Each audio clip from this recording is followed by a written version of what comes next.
간략하게 설명해보자면 소실점이 하나만 있는 1점 투시, 소실점이 2개가 있는 2점 투시, 소실점이 3개가 있는 3점 투시. 여기서 핵심은 바닥에 놓여져 있는 것들은 지평선에 소실점이 위치한다는 사실이에요. 1점이든 2점이든 3점이든 바닥에 놓여있는 물건이라면 소실점이 수평선에 일치하죠. 그렇다면 왜 3점 투시는 바닥 소실점이 생기는 걸까요? 바로 물체가 가까이에 있기 때문이죠. 다시 말하면 1점, 2점 투시도 바닥에 소실점은 존재하지만 아득히 멀기 때문에 바닥 소실점이 존재하지 않는 것처럼 보이는 것이죠.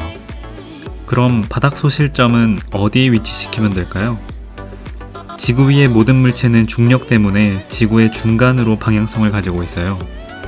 그렇다면 바닥 소실점은 지구의 중간이라고 생각해주면 될 거예요. 그렇다면 가까이 있는 물체일수록 밑면이 많이 보이겠죠? 투시의 핵심은 이것입니다. 가까이 있는 물체일수록 윗면이 많이 보인다. 좀 더 깊게 들어가 봅시다. 투시는 방향성이에요. 한 소실점을 향해 선이 나아가죠. 다시 말하면 이 선과 이 선은 평행이라는 말이죠. 이 선과 이 선 역시 평행이라는 얘기겠죠?